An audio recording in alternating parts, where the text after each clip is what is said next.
আরেকটা রেসিপি নিয়ে এলাম, মজাদার একটা শাকের রেসিপি। শাক আমরা বিভিন্ন ধরনের মাছ দিয়ে খেয়ে থাকি, কিন্তু আজ আমি রান্না করব বড় মাছ দিয়ে কলমি শাক। এখানে আমি রুই মাছ দিয়ে কলমি শাক রান্না করে আপনাদের সাথে শেয়ার করছি। দেখতে পাচ্ছেন কলমি শাক আমি ছোট ছোট করে কেটে পরিষ্কার করে ধুয়ে নিচ্ছি। এই তো এগুলি পানির কলমি শাক। পরিষ্কার করে ধুয়ে এখন আমি এই শাকগুলো একটা রাইস কুকারে রান্না করব। রাইস কুকারে শাক রান্না করে আজ আমি আপনাদের সাথে শেয়ার করছি। এই তো কলমি শাক অনেকেই পছন্দ করে না, খেতে পারে না। এটার একটা আলাদা এক্সট্রা গন্ধ আছে। এর জন্য এই গন্ধটা দূর করার জন্য দিয়ে দিচ্ছি প্রথমে পেঁয়াজ, কাঁচামরিচ আর লবণ। এগুলো দিয়ে যদি সিদ্ধ করে কলমি শাক রান্না করা হয় তাহলে এক্সট্রা গন্ধ থাকে না। এই তো দেখতেই পাচ্ছেন সব কিছু দিয়ে এখন ঢেকে খুব ভালোভাবে সিদ্ধ করে নিচ্ছি। দিয়ে দিলাম লবণ, পরিমাণ মতো লবণ দিয়ে দিলাম। এখন ঢেকে সিদ্ধ করে নেব। এই তো সিদ্ধ হয়ে গেছে, এখন এগুলো আমি ঝরতে দিব।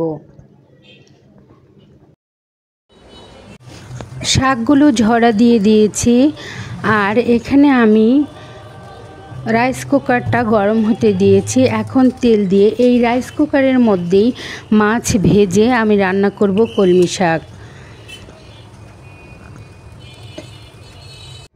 মাছগুলো এখানে আমি রুই মাছ নিয়েছি। মাছগুলো ছোট ছোট পিস করে কেটে নিয়েছি। এরপর এখন আদা রসুনের পেস্ট আর হলুদ, মরিচ, ধনিয়ার গুঁড়া, লবণ দিয়ে মেখে মাছগুলো তেলের মধ্যে খুব সুন্দর করে ভেজে নেব। আমি কিন্তু রাইস কুকারেই এই কাজটা করে নেব। এখানে আমি কেটে নিয়েছি পেঁয়াজ আর কাঁচামরিচ, আর থেতু করে নিয়েছি রসুন। এখন এই তো চুলায়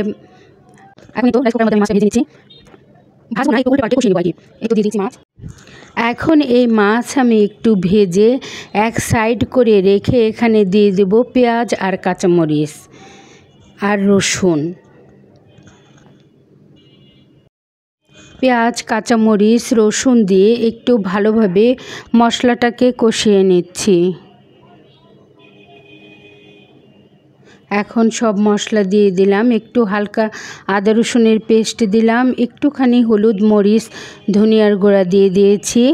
এখন এই মশলা কষিয়ে শাকগুলো দিয়ে দিব। এই তো একটু ভেজে নিচ্ছি।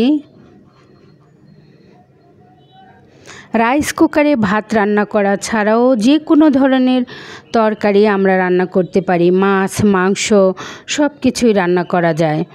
এর জন্যই আমি আজকে এটা স্পেশালভাবে দেখিয়ে দিচ্ছি। যারা পারেন তারা পারেন, আর যারা পারেন না অবশ্যই ট্রাই করবেন। এই তো সব মশলা দিয়ে দিলাম, লবণ দিয়ে দিলাম পরিমাণ মতো।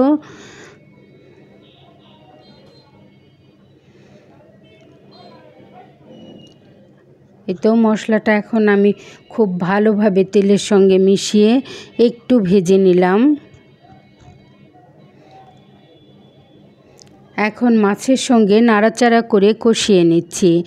এখন এখানে দিয়ে দিব শাক।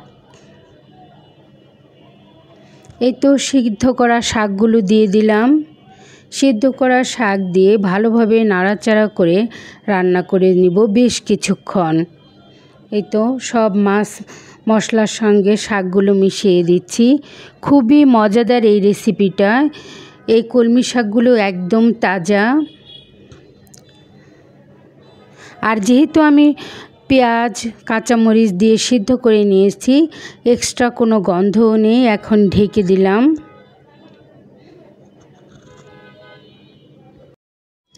এভাবে একটু ঢেকে আবার খুলে নাড়াচাড়া করে রান্না করে নিয়েছি। দেখতেই পাচ্ছেন খুবই মজাদার এই শাক। এখন আমি এগুলো নামিয়ে নিব। ওপর থেকে শুকনা মরিচ ভেজে দিয়ে দিলাম আরও একটু মজা হওয়ার জন্য। এভাবে শুকনো মরিচ উপর থেকে ভেজে দিয়ে দিলে শাক খেতে কিন্তু খুবই মজার হয়। ট্রাই করতে পারেন। যে কোনো শাকে শুকনো মরিচ ভেজে একটু ভেঙে দিলে সুঘ্রাণ আসে, খেতে মজা হয়। এখন নামিয়ে নিচ্ছি। এই তো একটা প্লেটের মধ্যে বেড়ে নিচ্ছি। দেখতেই পাচ্ছেন কতটা সুন্দর হয়েছে, খেতেও কিন্তু খুবই মজার হয়েছিল। ট্রাই করতে পারেন। আমার পাশে থেকে মজাদার এই রেসিপিটা দেখার জন্য সবাইকে অসংখ্য অসংখ্য ধন্যবাদ। আসসালামু আলাইকুম।